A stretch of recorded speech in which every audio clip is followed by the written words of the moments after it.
I know y'all see it now, right? I know y'all saw it now. Just being bold. You can't help yourself. ladies, how are we today? Doing all right. Doing all right. Okay, let me just say this. Armina didn't say a word. She just did like this, like we're in trouble, like the dog did something. No. They was like, It's a Monday. I'm not too sure. It's a Monday.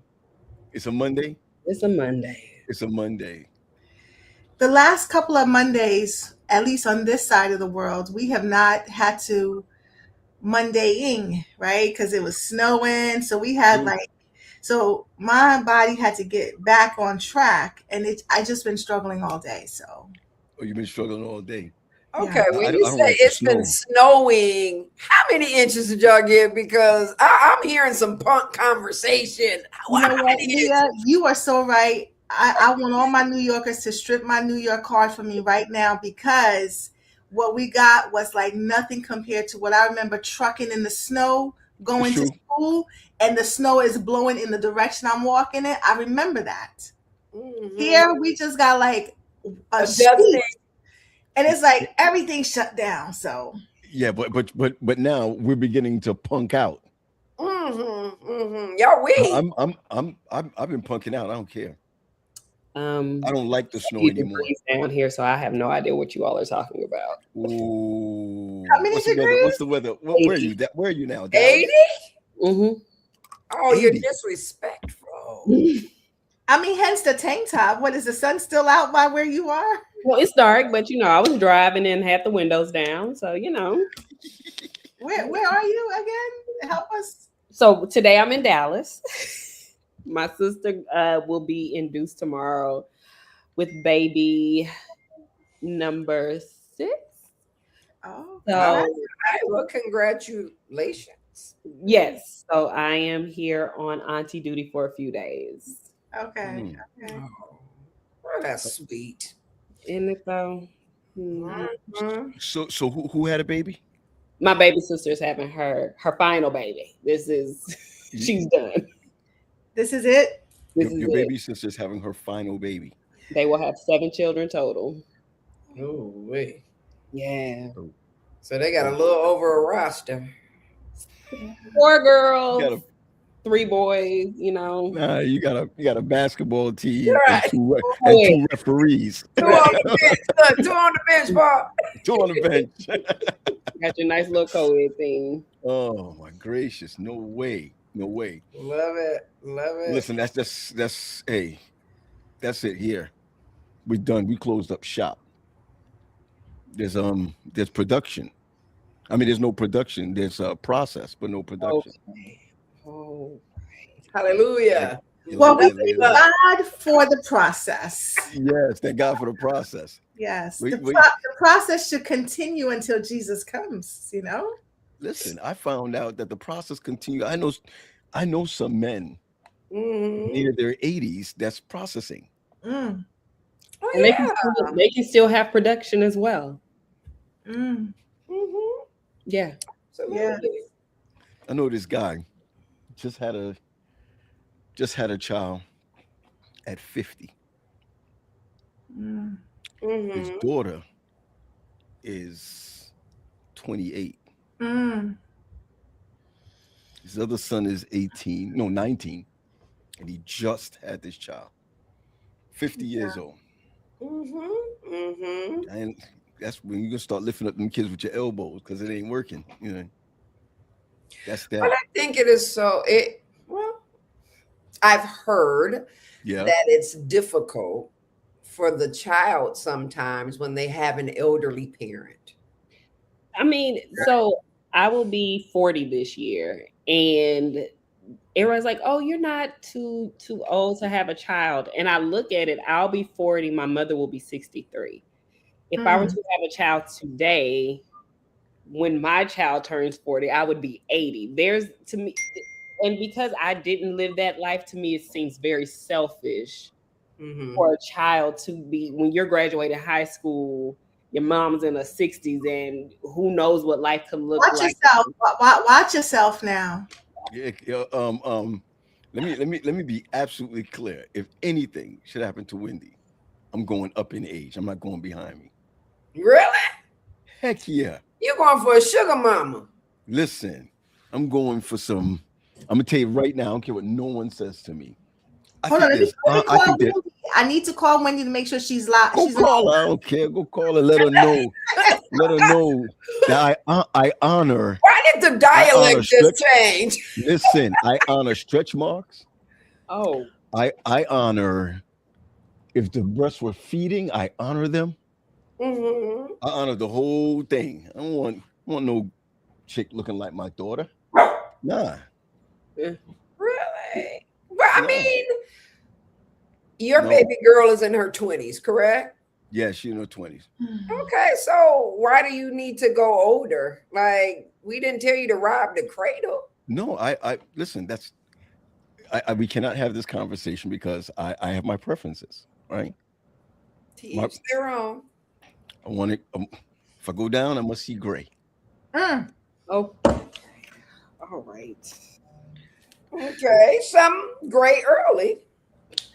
And Leah is I don't want indulging any. the conversation. Here's for Problem. me. Right. Here's for me. I think that we glorify youth instead of seasoned individuals. We glorify youth instead of maturity. I think that for me, I want if I want to be in a place where I'm not looking back at at that. Like take for instance, you know who Sade, right? Mhm. Sade don't want no 30-year-old man. God no. What did you just say? But you need to say no. You said God no. God no. God. All right. I'm But just saying. women, a lot of times, not all women, they tend to kind of get a more mature individual because we mature faster. True. And we need someone that's going to be able to match that. Okay. But I also think around this age for singles, it's more so what is it that you want, right? Like if I met someone who was 30 and was like, oh, I want 3 kids, and oh, sir, I am not her for you. Right. So there's other conversations that have to be had because it's like I now if you and even if it's I have to have a kid, I'm not the one for you. Okay. Because I don't know what could happen tomorrow. So would you adopt Sade? No. You wouldn't adopt? No. So you just like to work with children? Yes, I love working with children. I would have one of my own, but I think I worked in the foster care system and it totally changed how I see that whole experience. Wow. Yeah.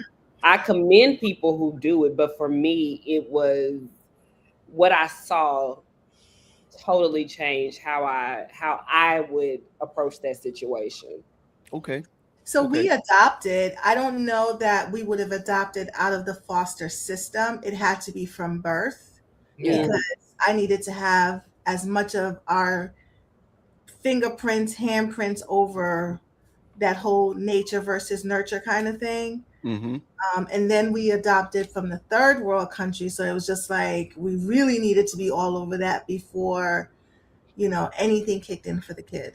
Right. Yeah, like Trump. I mean, like, yeah, if anything, yeah. And I mean, and even for when I think of adoption, like I think women who, and maybe here's the thing, it's never been a must for me.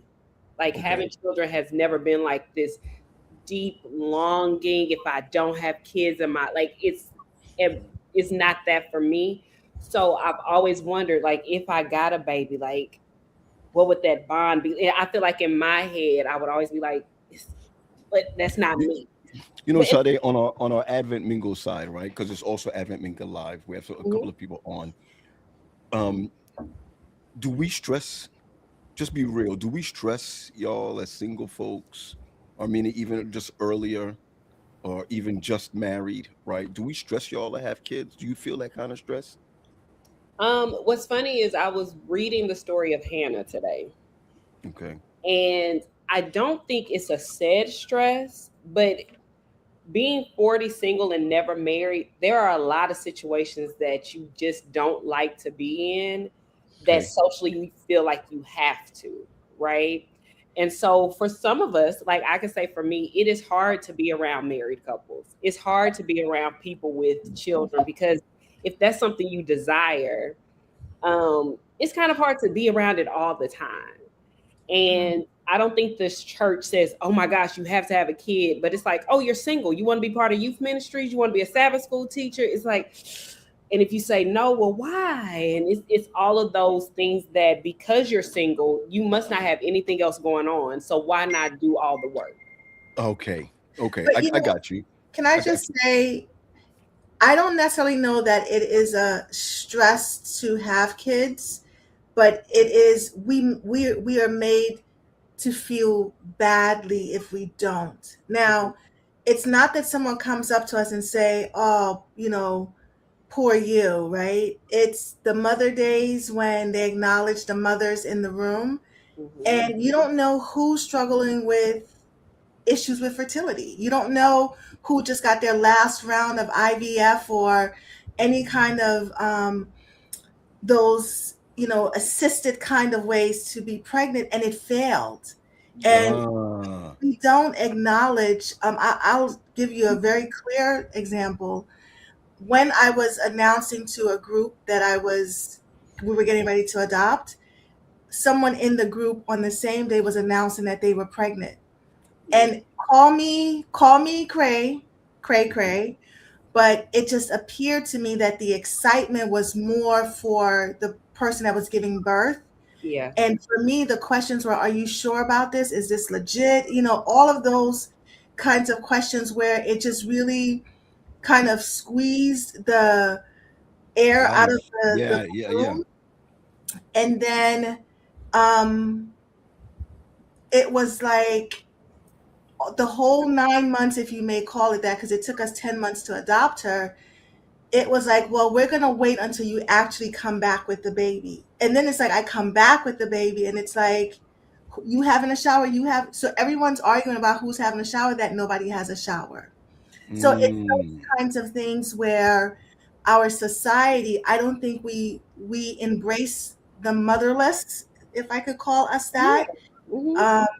And those of us who choose to adopt, like adoption was never what I was going to do. I never thought of that. I mean, I thought I was going to be baby bumping all the way to 9 months, and bumping baby, and then pushing. So I don't have my gloves today, but you get it, right? I meant to bring them for the show tonight. Listen. It's about to get stank up in here. I just want you to know. I'm gonna tell you right now. I'm looking over at the other platform. I want to say hello to Corey, who's on, Rita, who's on, Simone, who's on, also Kendra. Thanks for coming on tonight. I said Simone, Dawn. See, Dawn got her camera on. I like Dawn. How you doing, Dawn? Just wait a second. Can you guys hear her? No. Right. The online won't be able to hear you. Only I can hear you. But you're in the right spot. You're in the right group, girl. And I think to Mina's point. Hold on a second, Sade. It is on YouTube. It's on Facebook. But when we do this on AdventMingle Live, it would only be on our platform. So I'm sharing this platform with us tonight as we talk about being attractive and attractiveness. And you can always hit the chat. Right? You can always hit the chat. But if it was just us alone, everyone on YouTube or whatever can hear you. So tonight, it is everyone. But AdventMingle, when we do this on Wednesday nights and what have you, it'll only be us. Yes, ma'am. You good? You all right? You all right?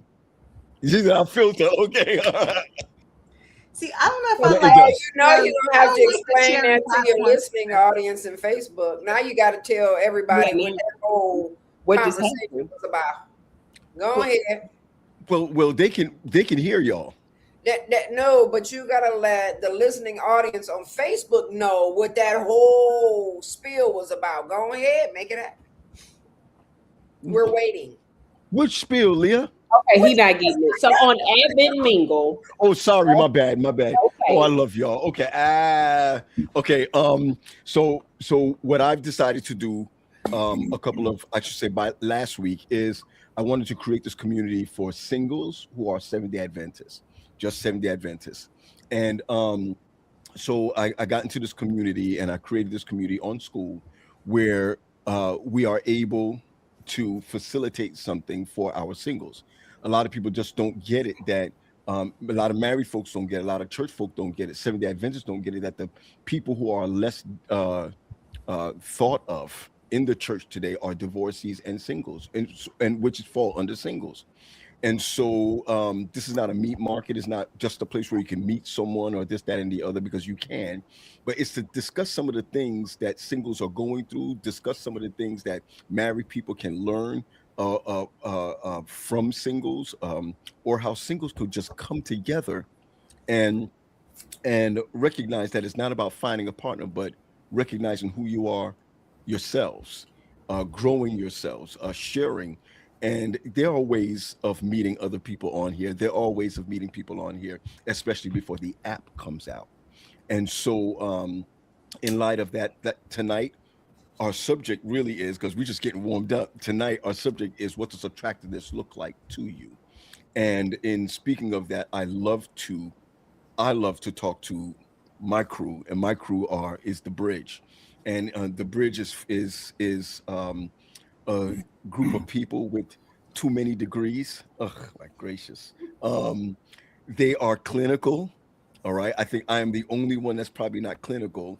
They are all clinical. What did you say, girl? I'm not clinical. She runs a clinic, and not she runs one. So tonight, to start off, Dawn and Simone and Rita, and more of you are coming on. And for those who are also online on Facebook and YouTube or whatever, we are actually talking tonight, sharing our thoughts, wanting to hear your thoughts also on attractiveness, and especially being single, and what attracts you. But at this very moment, I love where this is going for a moment, where Sade is really bringing out the mindset, and Armina is really bringing out that mindset of the pressure we put on single individuals, or the pressure we put on married individuals who do not have children. And sometimes we just don't get it, that we're always pressuring our singles, whether they're divorced, whether they're widowed, whether they've never gotten married, or we pressure the ones who don't even want to be married. And so, Sade, I know you were saying something, so bring it back, and let's keep moving. Well, before Leah tells me what to do. I think when we talk about, like, even what Mina was talking about, right? I know people probably perceive me to be selfish, right? I do what I want. I move around. Today I could be in Dallas. Tomorrow I could be in Huntsville. Like, there's no, this has to be what this is. And I've always been told, like, a child will change you and a baby will change you. And it's like, but what's wrong with how I am today, right? And I get to be selfish, right? Like, I don't have anybody that's depending on me when it comes to whatever decisions I make. If I decide, hey, I want to go live in Hawaii for 6 months, who's impacted? Right?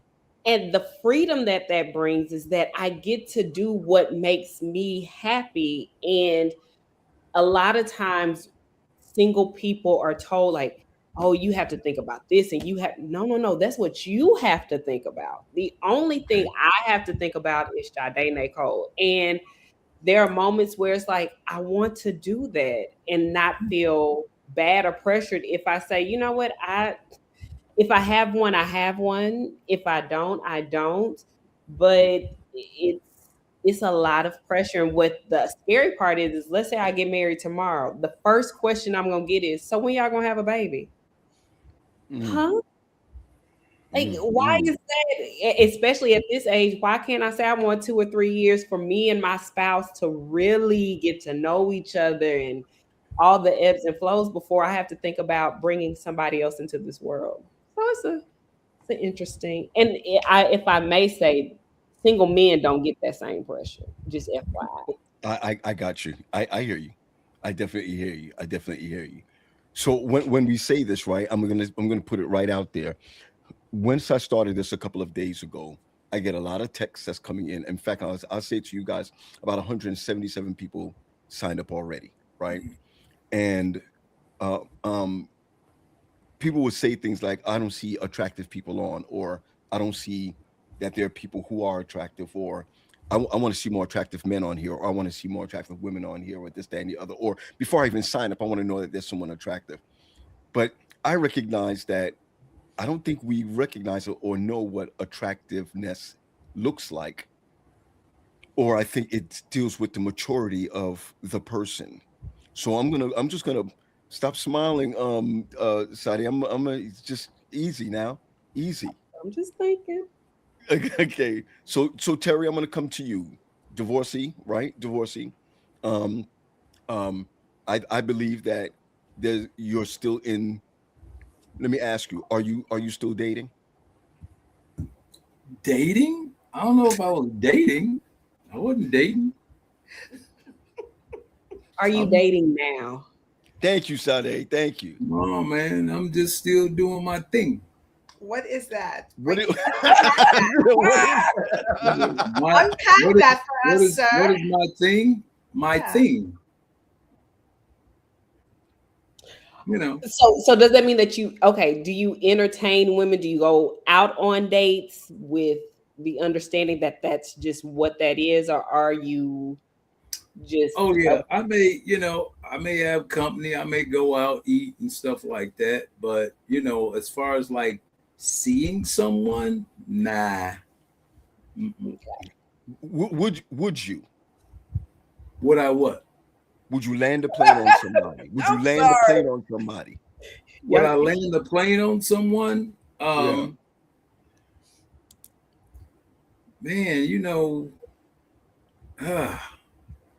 I don't know, man. It's just, for me, I haven't, let me say this.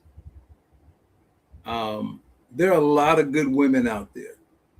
A lot of good women. So I don't know, when these guys say they can't find somebody, there are a lot of good women. Now, for me, you gotta look at what good means. You see what I'm saying? What's your definition? You're asking, about attractiveness. For me, oh my God, I love a smart woman. I love a smart woman. I love a smart intelligence, emotional intelligence. That feminine, man, that's it for me. But if you, loud and you trying to control and that's a turnoff. So for me, I don't know if I was asked the question, but I was asked what my thing is. So I'm attempting to tell you what my thing is. You got to be smart for me. You got to be intelligent. You got to be, you got to have your emotions regulated. Because I don't argue, I'm not gonna argue, and that I just shut down. I'm like, all right, you can go ahead and have it. I'm done. I'm not doing that. That's not what I do. Hold on a second, Terry. Dawn, when Dawn is on the other platform, Dawn, wow. I wish they can hear you. I don't know if I'm doing this thing wrong. No, they can't hear you. Just say this again, Dawn. Just say hi, and let me see if they can hear. Okay, guys. Okay, were y'all able to hear her just now? Not at all. Man, because I hear it. Somebody said my hair is not done. I want to say something about my hair is not done. Okay. Put it in the chat on Facebook. Right. Put it in the chat on Facebook. But Dawn, what are your thoughts? And I want to relay your thoughts because I'm looking at your eyes. Okay.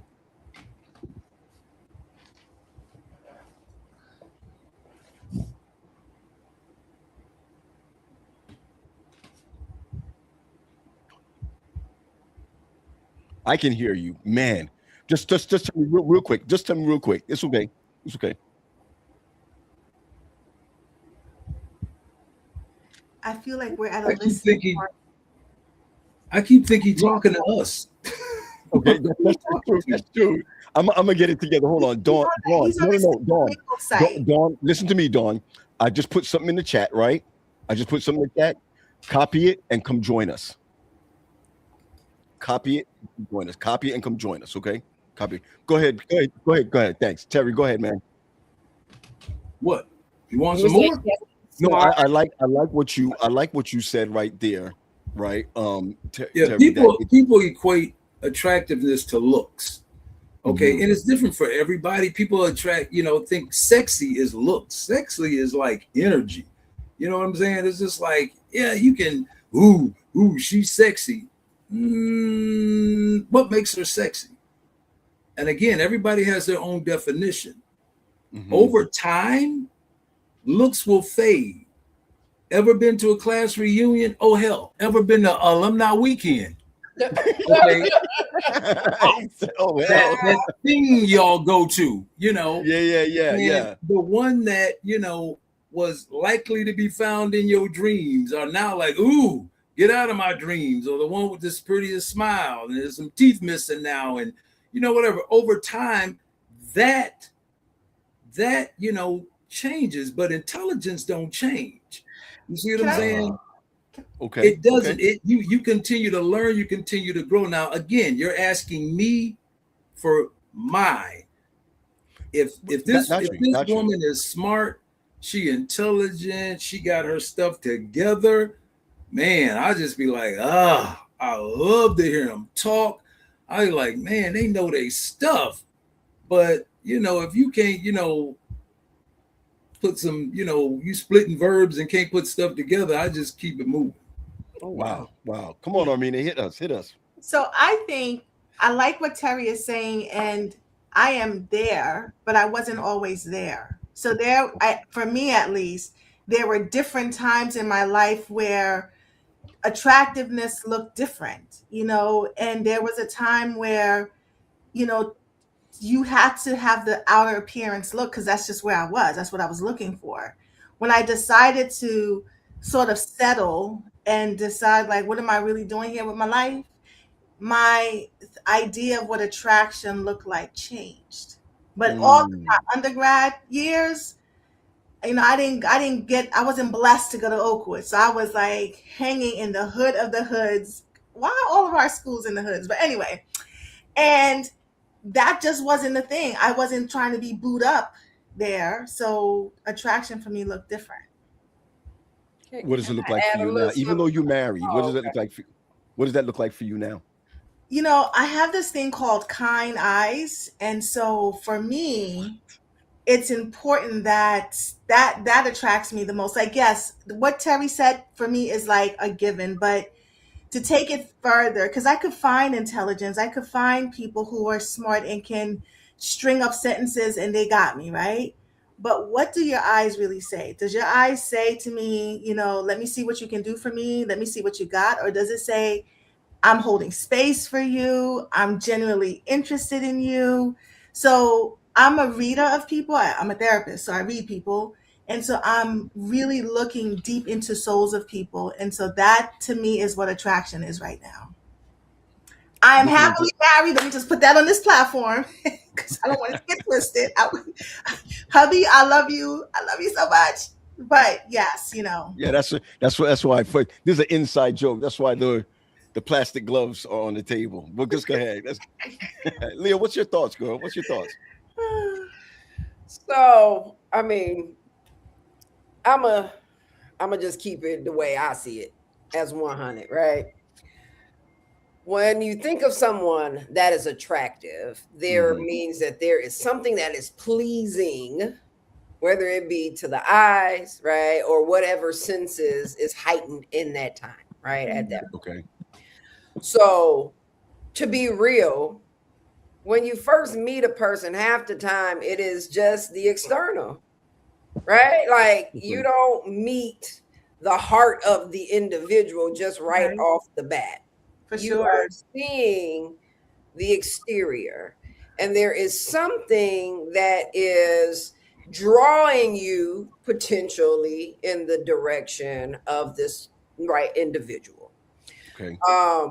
Does it solely rest there? Like, is it the only thing that you hold on to as you're matriculating through your relationship? Absolutely not. Right? You're going to start to see the heart of the person. You'll start to see how they treat you and how they treat others. You'll start to see how they think and consider, right, certain situations or individuals. You'll begin to grow, hopefully, together, where you won't like look past the red flags, but you're picking up on certain attributes.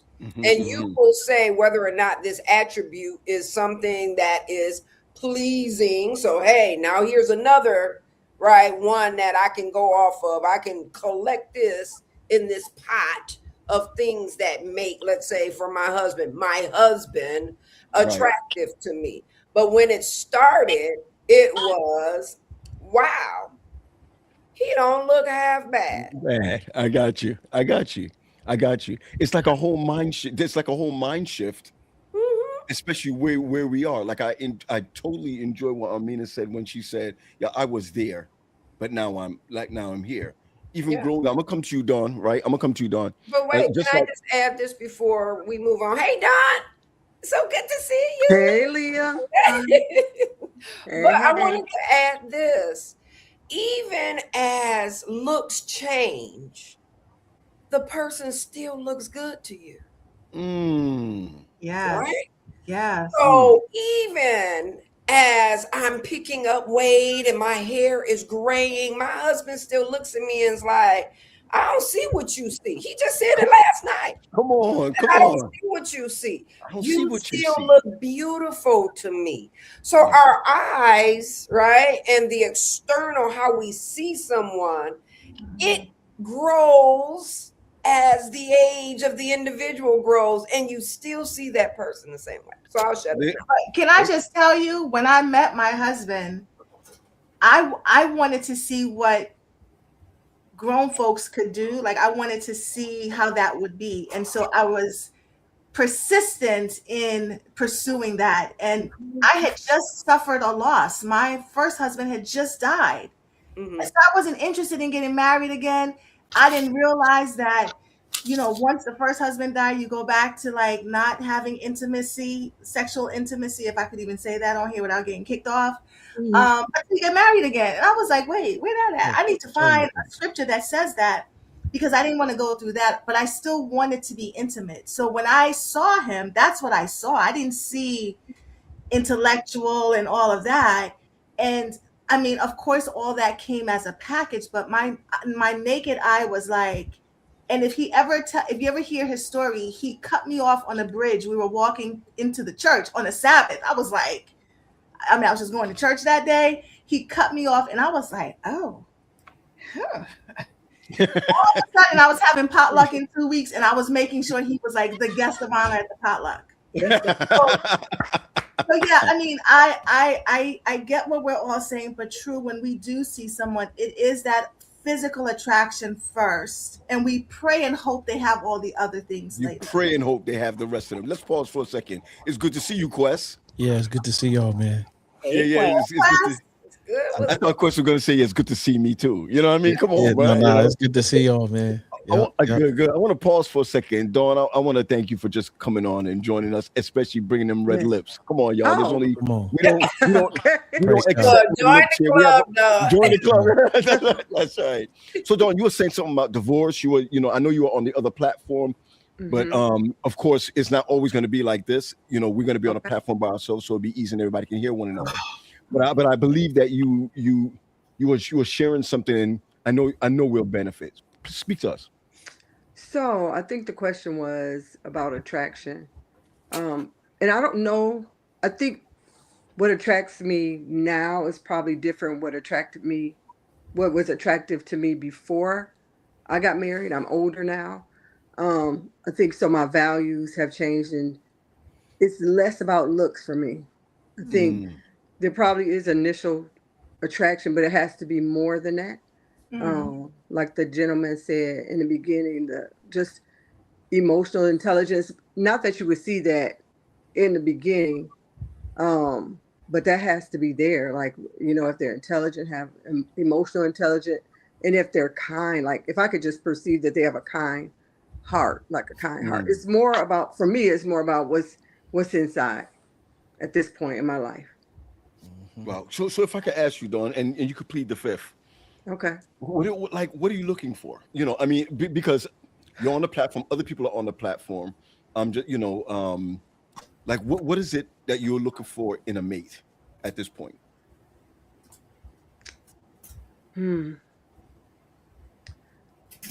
Just someone that's my person. Someone that's first of all, that loves God, because I feel like if he loves God, everything else, like if he has a true relationship with God, everything else is going to fall in place. I mean, he'll know how to treat me because he'll be asking God, for direction. Someone that I don't know, that's understanding, that has empathy, that loves other people, loves family, that someone that I want to feel seen in the relationship, and I want to be able to see them as well. So that's some of the things, I guess. I got you. I think it's amazing sometimes when. Did you say you want to be seen? Yes. I think a lot of married folks want to be seen in their marriage. Yeah. I really believe that. And hearing it come from someone who's been married, hearing it come from someone who would like to be married again, or would like to date again, or like to be close to somebody again, I want to be seen. And I don't think it's asking for much. I really don't think okay. Here's a question, Paul. There's a reason why they're not being seen too. Right. And it goes back to how this whole thing jumped off. Sometimes we choose mates for the wrong reasons. We fall in love with the things that are temporary instead of the things that are long lasting or eternal. Case in point, like this whole physical attraction. I think it's overrated, if you ask me. Because there are people who are fine externally, right? Men and women, fine. Like I've seen dudes where women is like, my man is beautiful. You know what I'm saying? And then I've seen some dudes who look at women and be like, yo, she fine. I think my man Guru said it best on the Moment of Truth album. He said, but they don't got no control over their life inside. They ugly. Right? And when you ugly on the inside, or when your ways are not as pretty as your looks get overshadowed by your ways. And so some people think that just because they're pretty and they fall in love, I could change all the other stuff once we get into a relationship. You can't change nobody but yourself. And so what ends up happening, that even if the situations aren't that deep, you made the way that this person looks more important than how the two of you connect. Such that when you go into marriage, it's like a core value. If emotional connection, right, is a core value for you, is being able to have a solid conversation valuable to you, is being able to just connect on a more than just the physical. Because I mean, I don't want to say the two names, but the genitals, they come a dime a dozen, if you will, right? And I'm not, but you know what I'm saying when I say that, right? They come a dime a dozen, right? But what really matters is how we connect spiritually, how we connect. And I'm not saying that physical attraction is not a thing. It is a thing. It's the first thing that draws you in. But once I see that the physical of who you are overshadows your spirit, the mental connection, emotional connection, and all the other connections, I can tell. I mean, the seasoned me, right? Because I've been married, I've been divorced, and I've been remarried again. The seasoned me knows that yes, the physical attraction is the thing that pulls you in, but how do you treat me as a person? She said it best just now. I want to be seen. Am I seen by you? You know what I'm saying? Am I revered by you? Do you know what I'm saying? Like, and if that's not there, what most people do, they get married on the surface stuff. And then 5 years down the line, 7 years down the line, when their soul is aching and thirsty for those things, they can't get it. And here's the funny thing. That's not what you married. You married this. Right. You didn't marry the things that meant the most to you. So now you got what you got. Wow. And if you're seen in the marriage, then I become valued and heard. right? So those are the triplets. They all come together. You can't get one without the other two. So if you see me, you're gonna hear me and you're gonna value me. So okay, so I like that, because I really put that under there where it simply talks about, for me, where it simply talks about the very fact that I want to be seen. When you look at affirmation, right? Affirmation is very big to a man. I'm just saying, it's very big to a man.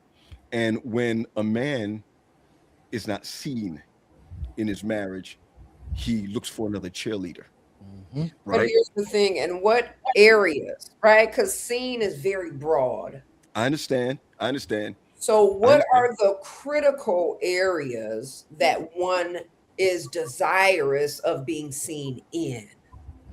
Right? Because there are some people who just want to constantly have worship coming from their mate. But I think the other thing is that we look at the person who they are now, right? And we don't, I'm not gonna say we don't, but a lot of people don't take into account what made that person who they are. So I could be asking you, hey, I want to be seen, and you don't know how to look at me the way I want to be seen, right? Like, I could marry somebody that's like, oh, I got gas in your car. Okay, thanks. I want to be seen. And he's like, but you had a need. I met the need. But to me, that's not being seen. So I think a lot of times we use these words and we say, oh, I want emotional intelligence. I want somebody to see me. But we don't know how to help somebody understand what that means for me. I don't care what you did for nobody else.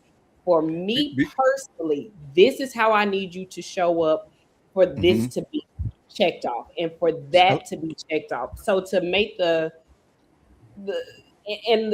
other part of that is that when we talk about attractiveness, right? I'm in a season of, I've had to stop saying what is attractive to me, and I've had to ask, why is it that I'm attracting a certain type of person? My God. Wow. And that's a hard conversation. Sorry, do you feel like you attract the same kind of people? There are some commonalities, right? And I would say yes sounds like an answer, huh, Armina? Can you check the mentality and the therapy side to wonder why she can't just say yes?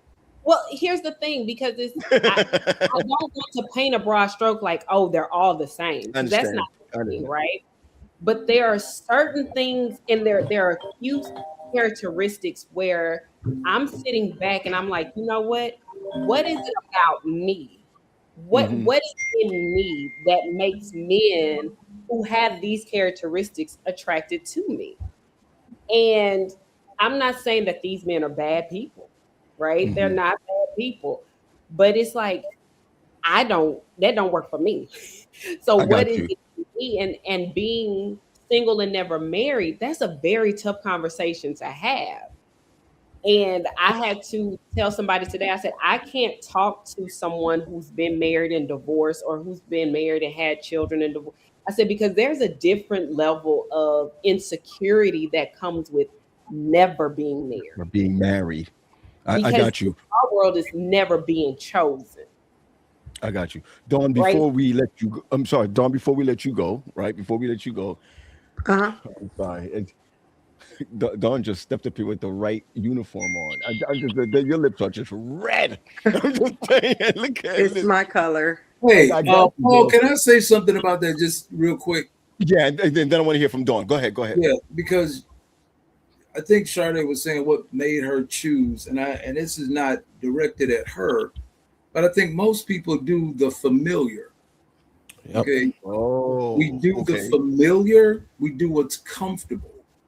You see what I'm saying? And so when we find those comfort zones, okay, I know someone who handled what do you call those people who go in when there's a problem? Yeah, let's just call them the fixer. Okay. And they got him in a relationship. They got in a relationship where there was nothing to fix. And so they sabotaged it because it felt weird to them. You see what I'm saying? They had to have disruption because that's what they do. They fix things. And so when there's nothing to fix, they sabotaged it because it didn't look. So I think most times, you know, where you say, well, something's wrong with your picker. No, you're picking what it is that you like. That's what you're comfortable in. You're doing the familiar. Okay, I see. Yeah, I often say that people see through their deficit. They see through the hole in their heart. Yeah. That's how they're choosing. Yeah. Stop it. So I'm sorry, Dawn. You just stick around, Dawn. Stay, because you're now in the bridge den for a second. Okay, just hold on a second. Okay. So does that mean that my outlook, Sade's outlook, Armina's outlook, all of our outlook, Quest, all of us, we see people from our space of pain and need, from our pain, the hole in our heart. Yeah. What I will say is what I worked through today was Sade wants to be liked, right? So it don't matter if I like you. If you like me, let's make it work, right? Wow.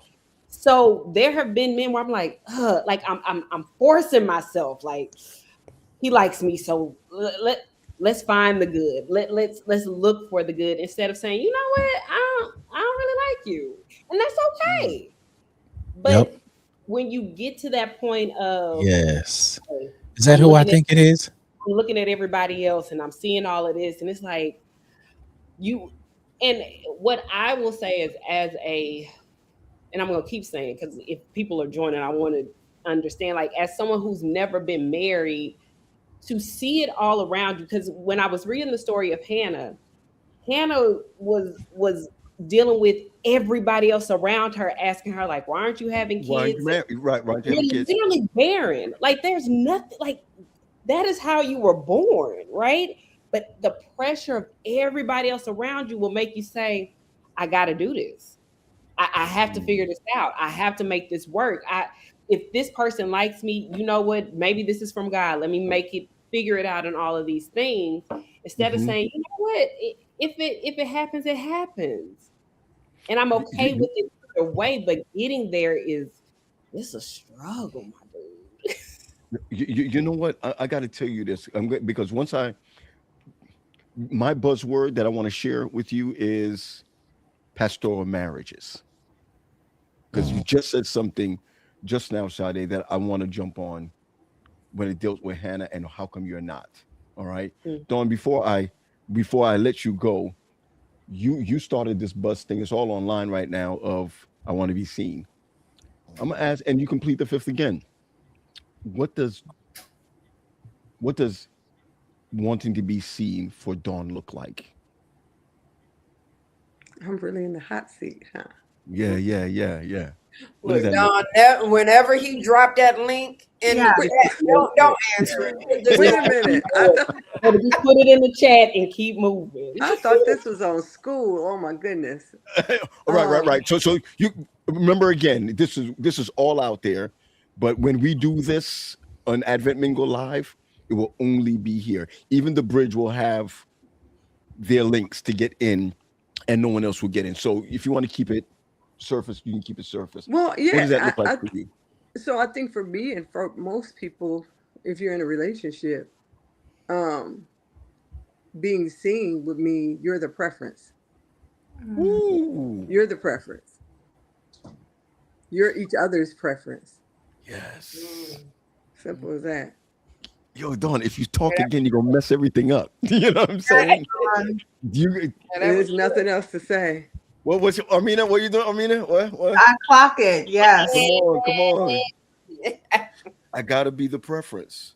Yes. I love it. I gotta be. But even in being the preference, what does that look like? You know what I'm saying? Like, what does it look like to be the preference? I mean, I know what it looks like. Mm-hmm. I mean, I can only speak from a marital standpoint of view. Yes, ma'am. So being the preference means that everything you said in your vows to that person. it doesn't mean necessarily, because this is new for me. So it doesn't mean that you have to, that person has to be your everything. It doesn't mean that. It means something else, but I'm going to plead the fifth. Mm-hmm. It means a little bit more. There's a reason why I'm saying it. Yep. I got you. Dawn, I want to thank you for joining us and being courageous enough. And there's some people that still look like the way they look like in school, Leah. Okay, some people still look the same way they look like in school. Exactly the same. Y'all look the same. Since we were kids. Yes, you know. We grew up together. Dawn, thank you for joining us tonight, Dawn. And okay. If you want to go on the other side, you can go on the other side. And hey, can I ask her, Dawn, a question before she leaves? Sure. Dawn, when you talk about being seen, could it also mean that you want to be recognized in a relationship, that your ideas are valued, that there's an egalitarian thing going on? That it's not just, even though you are the priest of the household as the man, you still count me. You still look to me and ask me my opinion. And that's the reason why I was asking what it looked like. Yeah, and I knew that's what you was getting at, Quest, because I was like, when you say I want to be seen, it's like, hey, I'm not just here. You value me. You value my position in this household. And you pull me in and you count me into everything, and like, oh, you ain't got to ask Dawn. I'm telling you now, she gonna side with me, type thing. Is that I think that's important, but mine is pretty basic. Okay. And you don't have to stretch down. No, I mean, I agree with all that. I agree with all that, and yes, I do feel that way. But when I say seen, I mean literally seen. Yeah. My mother used to say when we would argue in front of her, she said, y'all don't bit more count me than a man on the moon. In other words, we would do it in front of her, and so it's like, hey, y'all don't see me here. Y'all don't see me. And so, I think when I hear women say that, because they will come in my therapy session saying the same thing. I don't seem, it seems like he doesn't see me. He doesn't value me. I don't count. So that's why I was just asking that. That's all. Yeah. So I think that is important, but also just even on a more surface level of being seen, meaning just being valued, your opinions, but just valued as your partner, wanting to spend time with you. Seen, just literally seen. That's your person. And I think we were to put out there and ask people, like, what does that mean to be seen? We would get like a litany, bubbles of different, like you can lump this together here, you can lump that together.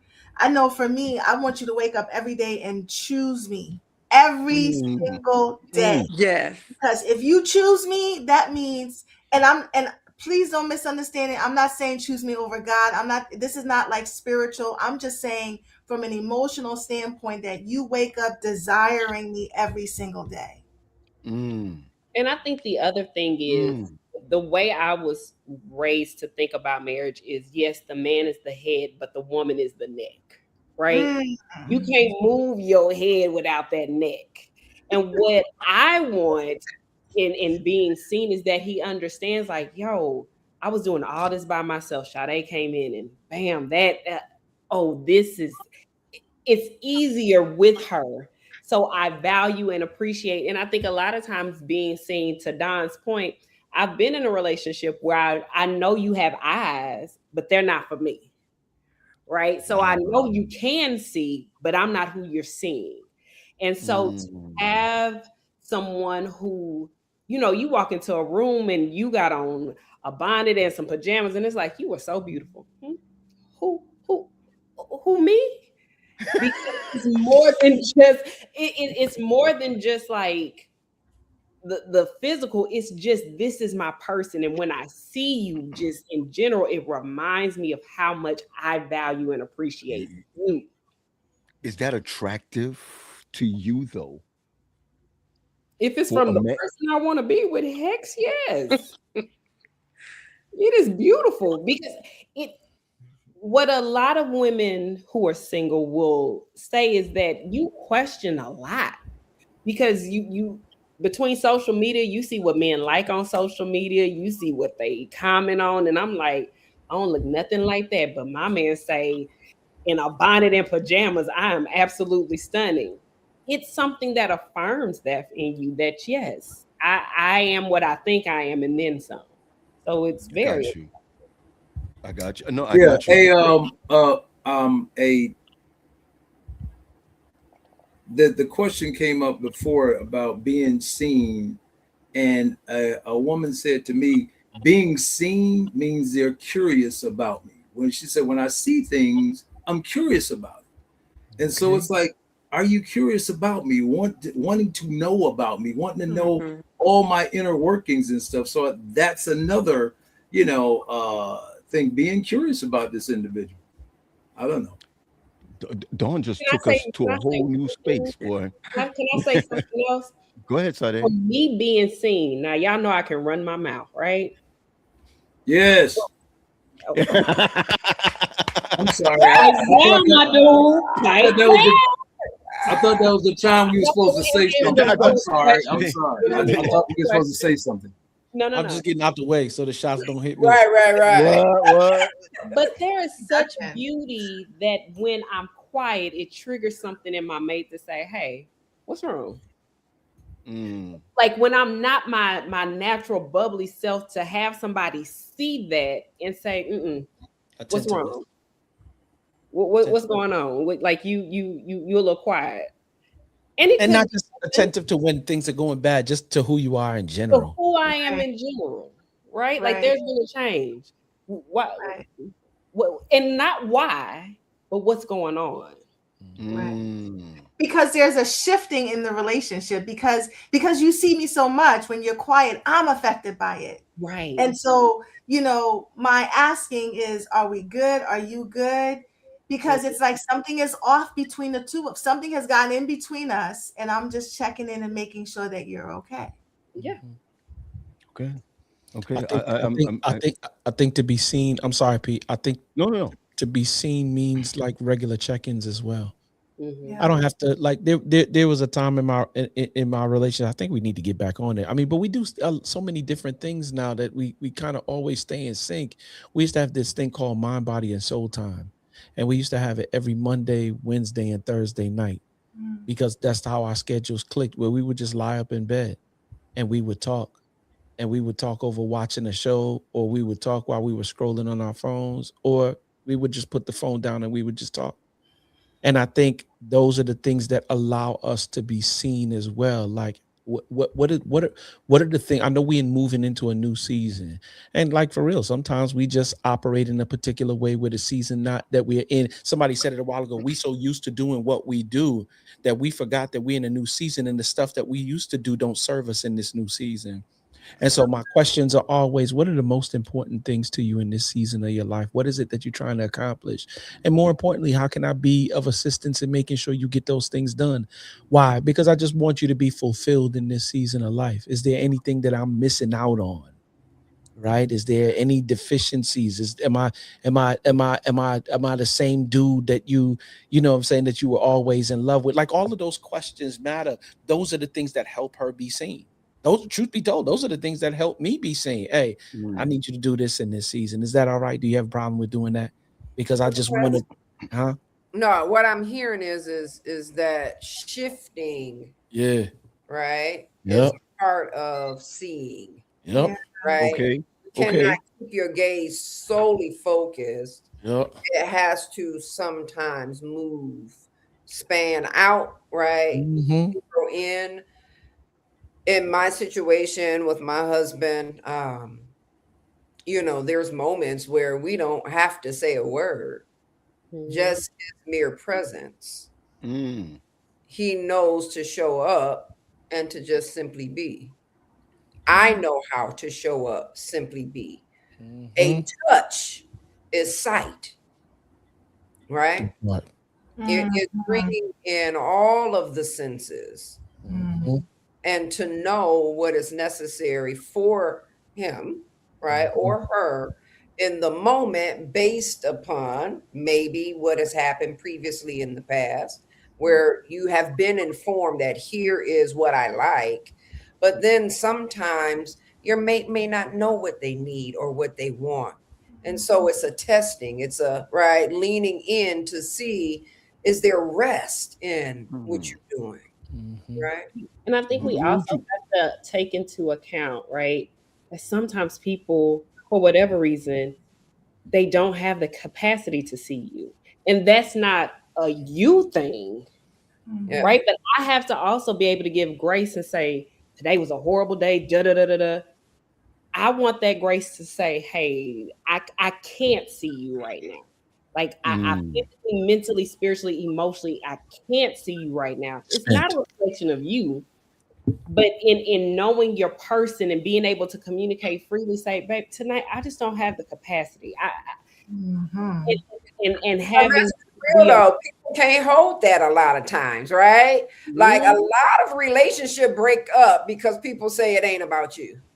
And I was about to say, I think it's a two-way street too. How many times do you get to do that before it becomes a problem? Because it could actually become a problem on the first time. Like, wait a minute, hold on now. We ain't been, intimate sexually in a minute. Now all of a sudden this you ain't got time. And I get what Sade is saying, but how many times do you get to say that? You know what I'm saying? Before it becomes, you know what? Let me call Sally. I mean, say T in class, they call it fix a flat. You know what I'm saying? But what? They cheat and they do a little fix a flat and then they come on back home. It's temporary. Yeah. Can we?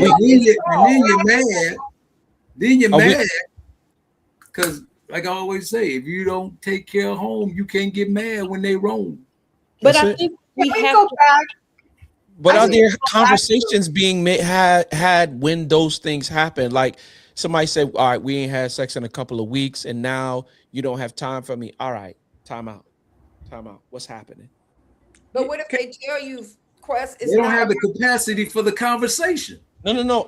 Right. That's what I'm saying. If we don't have the capacity for the conversation now, I'm not against okay, you under a lot. You need a moment. Take a moment. But do me a favor. Don't take a moment and not see me too and recognize that there's that would require maturity. That would It would. Leah said something very important maybe about 20 minutes ago when she talked about deficit attraction. Like we glazed over that, and we don't have to go there tonight. But I think that's something that we really should spend time talking about, especially with our audience, because deficit attraction and attachment styles go hand in hand. Okay. And if we can understand why we keep picking the same people, why we keep looking for that healing, that bridge that person may have that may pour back into the thing that's missing out of me, or the reenactment. So if I try this again, I could probably fix what didn't happen before. And so I think at some point, I know we're unscripted and all, but I would love for us to talk more about attraction styles and how that happens, because there's a science around that. And so just want to put that out there. Listen, I ain't scared to do this again on Wednesday, all right? But we gotta stay on. I am. You scared? Why? Because the rubber glove. Anyway, so okay, good. Wow. Good. How does it escalate so fast with you? Can I say one thing before I leave? I know I'm not part of the panel at all. No, it's all good. No. But when you gave that, when you talked about you're having a moment and you just, need some time, I think that if the person, it goes both ways. I think if a person sees, if they're able to see you, they understand that. Right. And then in turn, you're going to do the same for them. Like you're going to want to see what you can do, how you can help them. And then it's going to be reciprocal, basically. So you're both seeing each other. But anyway, I just wanted to say that. To Dawn's point, though, that's where safety lies, right? Right.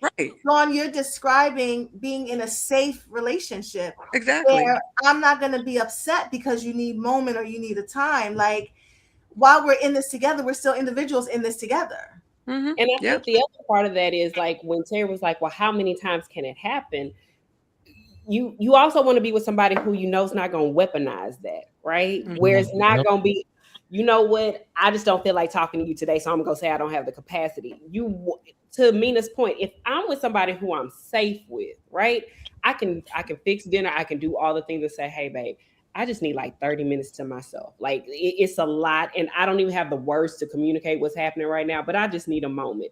And my person's going to know, you know what? It must not be too long. But here's the thing. Now listen. Of it.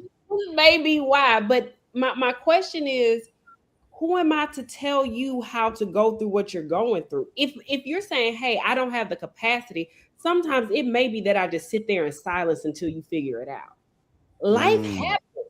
And for me to tell you, hey, you got to get over this tomorrow because I got something I want to talk about, or I have a need that's being unmet, to me is unfair.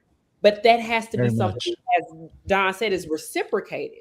Like, I think about when my mother was in the hospital for 32 days. If I was with somebody else, like, I get that your mom in the hospital, but I need you to do X, Y, Z today. Oh, that's crazy. But you know what too long means? Too long means that it's now impacting us. So instead of it saying must not be too long, maybe it's like, let's talk about some options. Let's talk about like suggestions. What, like, should we seek therapy together? Should we talk to our pastor together? Should we call our mentor? Like, I don't want you to suffer in this alone. I see you're suffering. Again, I see you. So I'm seeing the pain that you're going through, and I just want to alleviate some of that. You know, I mean, those are. So meet me in the bedroom, and I'm gonna alleviate some of that pain. Here's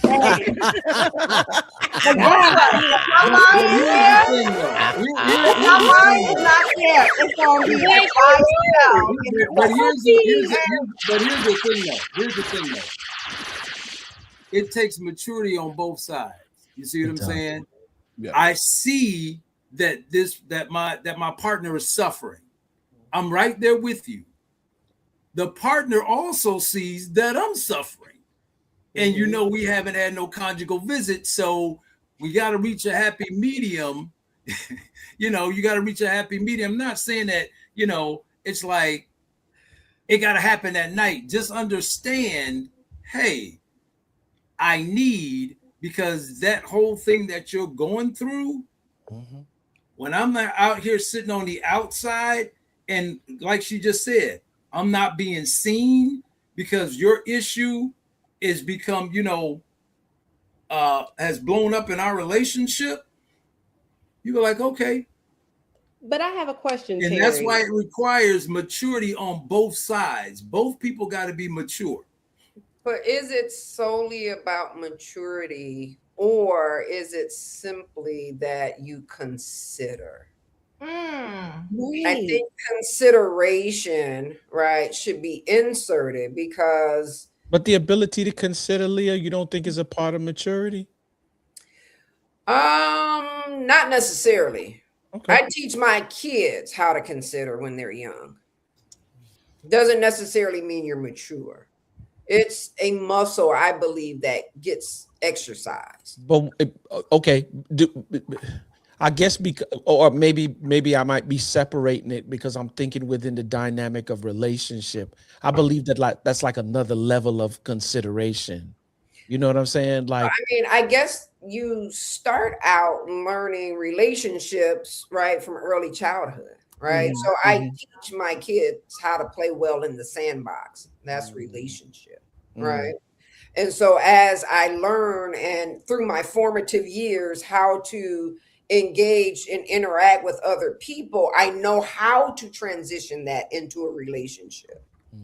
So it doesn't necessarily have to solely be about maturity as much as it could be. And I'm not saying maturity doesn't need to be a part of relationships. Don't get me wrong. I'm not saying that.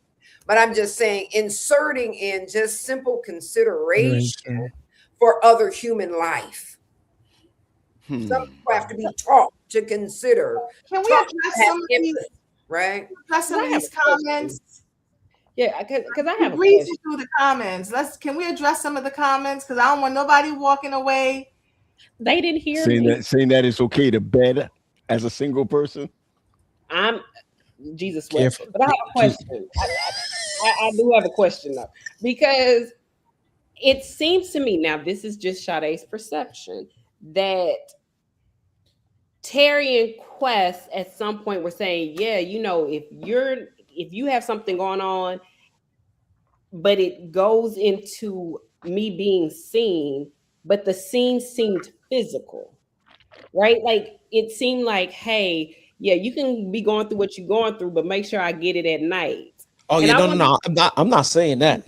I'm definitely not saying. And I think that's why, as a single person, when you're dating, it's important to ask certain questions, because what I'm doing may not be how you want to be seen. Right. And I think that miss can cause a lot of frustration, because it's like, well, I'm doing XYZ. I didn't say I liked any of that. But I didn't say that that's how I want to be appreciated, valued. That's not how I see things. So to be seen, I kind of have to tell you how I see, right? In order for that to work.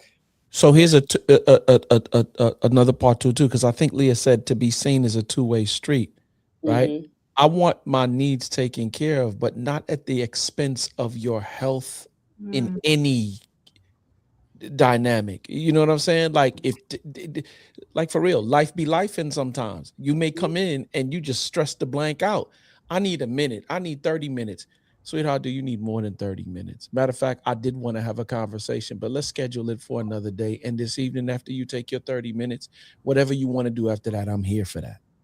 You know what I'm saying? Like it's that two-way street. Just as much as I want to be seen, I want you to feel seen and heard. You know what I'm saying? I guess that's the consideration part that you were talking to. But that's situations that short term. I got a headache. But when we're looking at life, and on your platform, I'm certain there's a range of ages, right? Yes. Probably more so you're a mature adult, or so we would hope so, right? Because you would attract a certain population just based off of you creating this platform, right? Mm-hmm. So as we look at that, the realities are very high that it might not be a 30-minute issue. Mm-hmm. It could be a year or years of an issue. How will you manage that? Paul, we started out this with you saying, if ever, right, you were put into a situation, God forbid, right, because we love Wendy, right? But if something was to happen to Wendy, and you, as a man, didn't want to be alone, that you would date up. I would date up. You how old, Paul? I'm 55. Double nickels. And you talking about you dating up? You more than likely are dealing with somebody who is not trying to be a little jumping jackrabbit. I'm just saying. Unless they're like my grandmother, but yeah, okay. But when you, I'm curious to know too, Leah. When you say you date, if you date up, P, what do you mean? I'm a date up. Age wise. Oh yeah. Oh, like you would say somebody. Oh, but I also think you're gonna get your 20-year-old energy. Yeah, I'm not gonna. Right. So again, it's not just about the looks, it's about stamina, it's about interest levels, it's about all of that. It's about health. Can my body even produce what it is that you truly desire? And you have everything under the sun. I'm knocking backs out till I'm 80. Now I'm just playing. I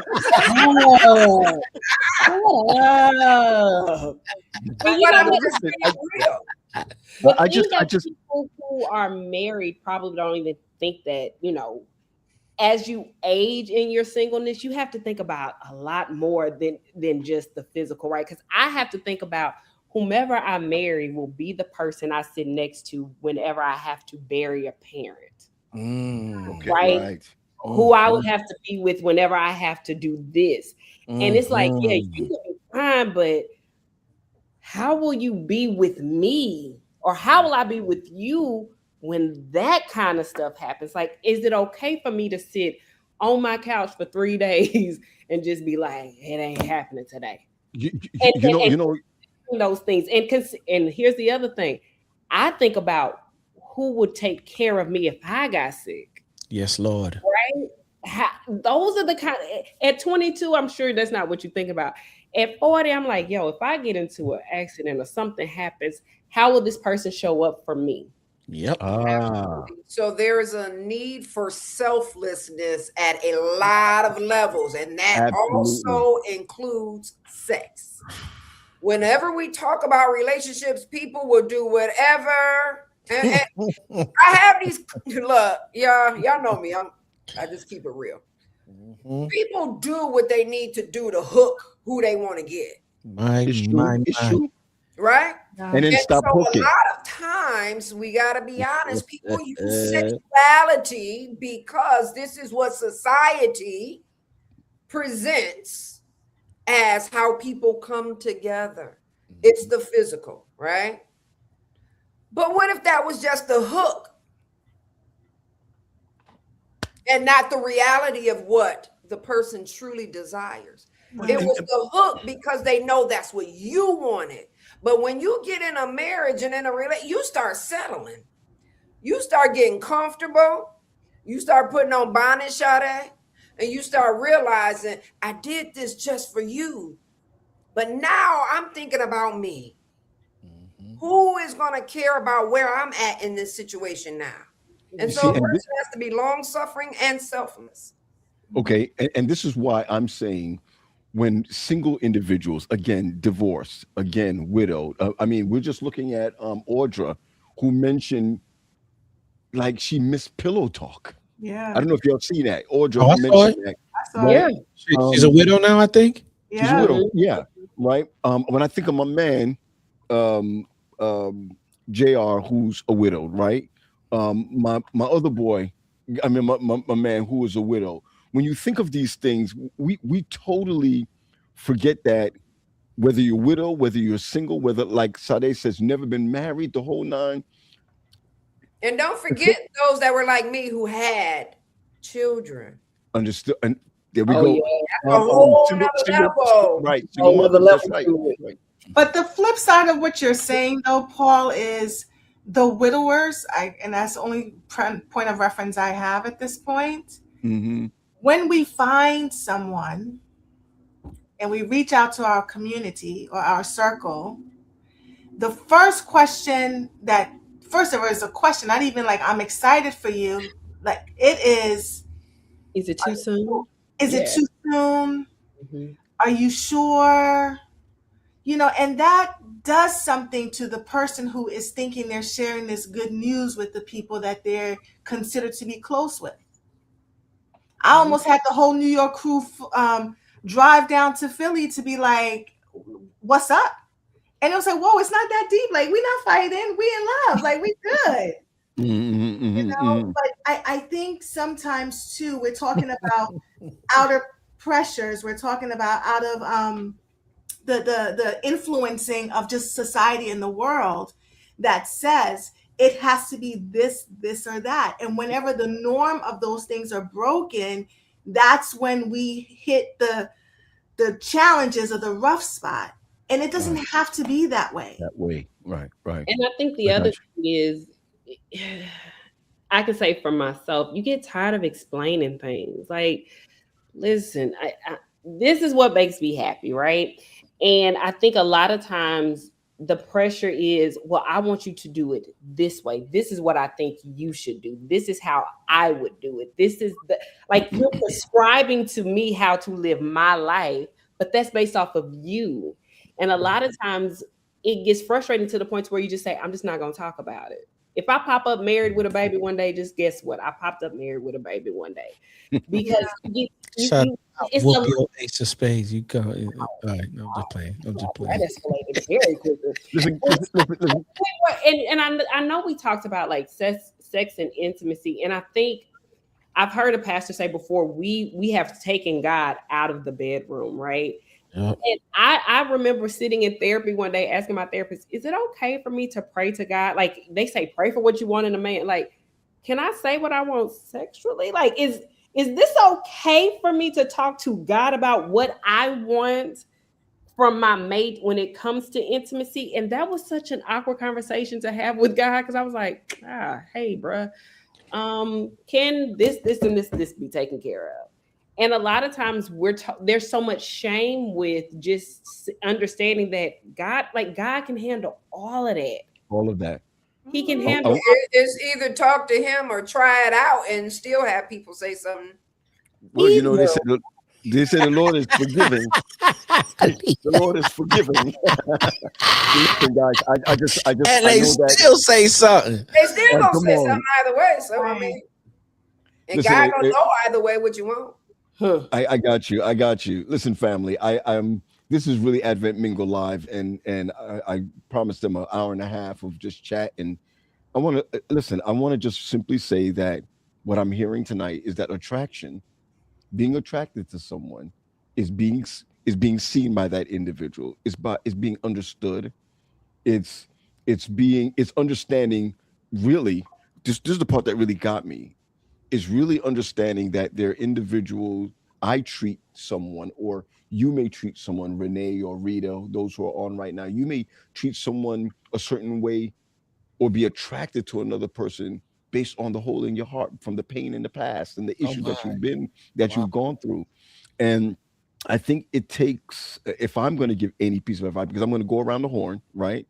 And I'm going to ask, when it comes to attractiveness, what kind of advice would you give those who are single, all sorts of single, listening on? And I'm going to start with me. I'm going to start with and I'm going to close off. Really, I'm going to close off with Leah, if you don't mind. Okay. I would say this. Attractiveness to me is someone who doesn't care what I do. This is personal. Who doesn't care what I do?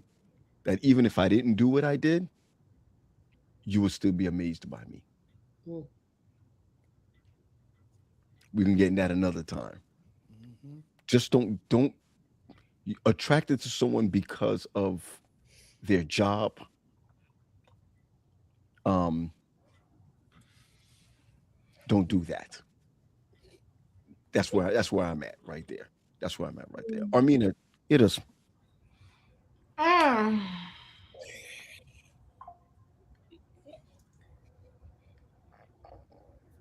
All that you said.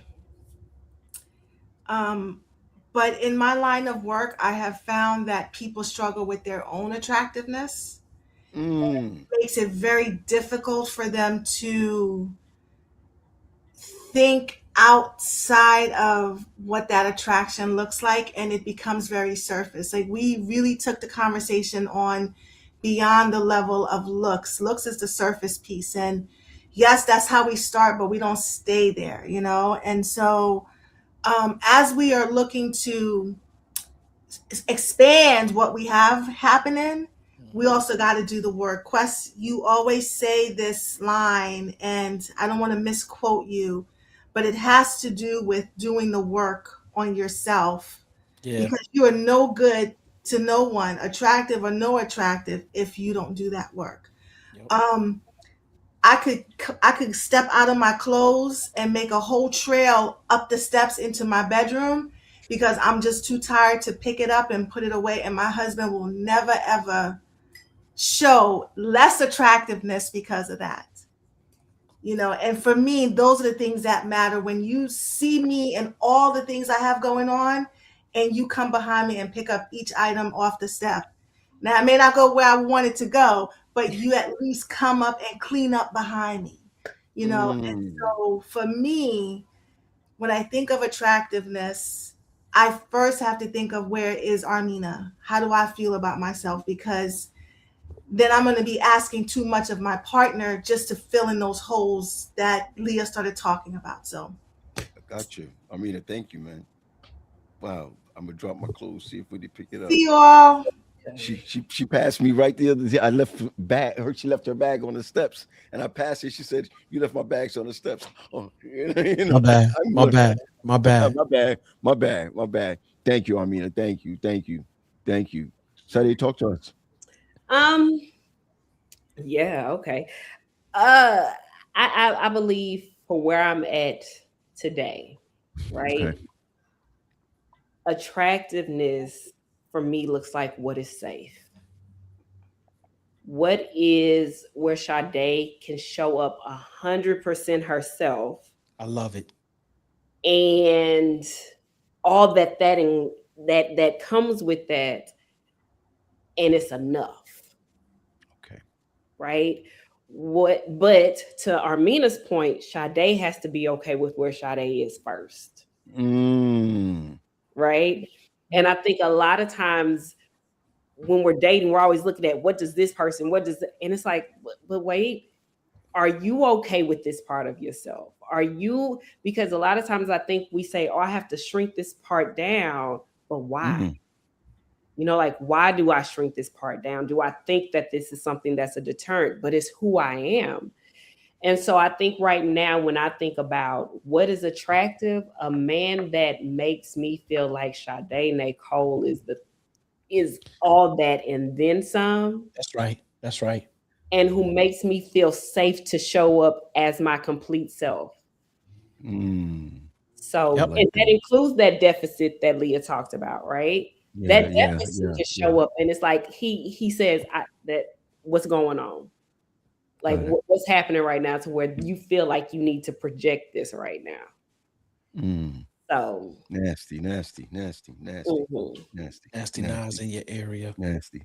I usually end off with you, Quest, but I'm going to ask you, Quest, what does attractiveness look like for you? Um, it used to be, like the first thing that I would catch is just the physical beauty of. I have things that I like. Mm-hmm. Sade, I'm going to see you in the room. I'll see you in the room, Sade. I have specific things that I like to see. Mm-hmm. And so that is it. But what's attractive to me in this season of my life is not only just a physical attraction. I think more, you don't have to be drop dead gorgeous. Like for me, I believe my wife is drop dead gorgeous. Like every time I see her, I'm like, yeah, God, you looked out on this one. But what makes her even more gorgeous is the spirit of who she is. Okay. Like she doesn't let the offense build a fence between me and her. When I'm not at my best, she refuses to let me stay in that place. She is my confidant. Like I can talk to her about stuff, right? And even when I'm not at my best, she never switches up on me. Mm.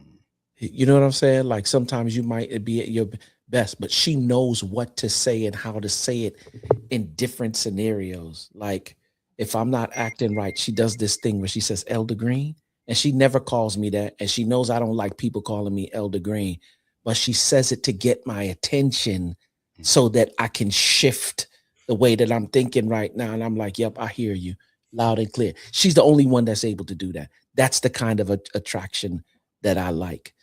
Mm-hmm. Or that's what spells out attraction to me. And there's a little bit more, but I'll leave it right there. Quest, thank you so much, man. Yep. Thank you so much. Can you meet us in the green room? Yep, for sure. All right, cool. Hey, lady, I always end up with Quest, but you try to kill us tonight. You try to kill us tonight, sis. I am. First of all, it was good to see Dawn. Yeah, it was. It was good to see Dawn. It was good to see Dawn. Attractive. I can see her more frequent than you because she up my way. I got you. I got you. What's your thoughts? I'm gonna take it in a different direction. Okay. Everyone is talking about what is attractive to them, right? That's very self-focused, right? So my parting words is for the listening audience to not solely rest in attraction. Attraction is rooted in emotions, and emotions are fleeting. They come, they go, they wane, right? as we're hearing some say, what used to be no longer is attractive. So emotions change based upon life's circumstances. So don't rest solely in it, right? Find something that is solid in your relationship that is an anchor so that you don't float away.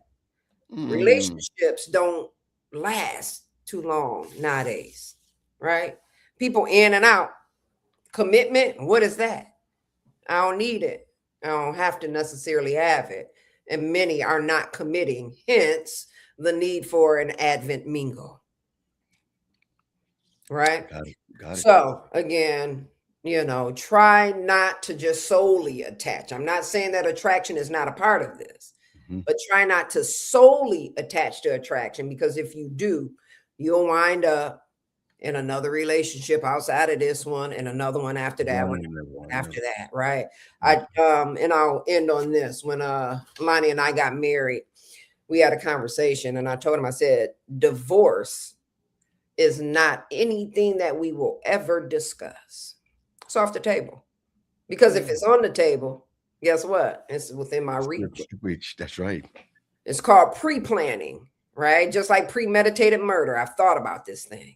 So divorce is not a conversation. It's not even a word that I allow to enter into my head, right? Yeah. And that's because if I do, trust me, on the days that he's not as attractive to me, whatever it may be, then I'd be up and out. So you got to find something that anchors you. Yeah. Yeah. Thank you so much. Thank you. This is enlightening. Makes you want to wish you did this 30-something years ago. Before it would have solved a whole lot of heartache, but it's okay. A whole lot of heartache, because you live, you learn, and that's how you grow through experiential knowledge, right? Yeah. So I wasn't this wise gray-haired woman back when I got married the first go round in my 20s. Gotcha. But trust and believe, if I had the same insight as what I did right back then, they say hindsight is 20/20. So it's all good. Right. We learn. Right. We live. Thank you, girl. We'll see you in the green room. Okay. I want to thank everybody for joining us tonight. This is AdventMingle Live. The bridge came on to assist me in this. Some are asking, are we doing this every week again? Well, this would not be AdventMingle Live on a Monday. It would not. We would probably do it like on a Wednesday, maybe every 2 weeks, or every week on a Wednesday or something of that nature. But I want to thank you all for joining us tonight. For those who have been asking the question, what is AdventMingle? Well, AdventMingle is a community of believers, Seventh-day Adventist believers who are singles, whether you're divorced, whether you are never been married, whether you widowed, whatever the issue may be. The fact of the matter is that we put a lot of pressure on single individuals in the church. This is an opportunity for our singles to create a community together, learn together, do classes together, do meetups together, have podcasts like this together, but on this platform alone. The app has been ready. The app has been out since last year, but I haven't put the app out there simply because the iOS did not pick it up as of yet. They're trying it again this week, so I'm asking you to pray for us. But in the meantime, we're asking you to join this fellowship, be a part of this fellowship. We had over 150 people join before, and now there's a cost to it, which is $7 a month, and you get to try it for a week for free.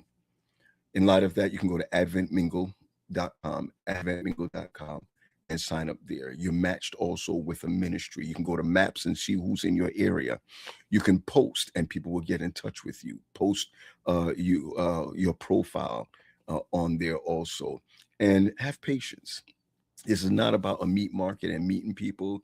This is about realizing where you need to be as a single person so that you could be 100% ready for an individual or 100% ready for Christ to come. And that I share with you, to share with your friends, AdventMingle.com, where your match and your ministry is just one click away. I want to share something with you.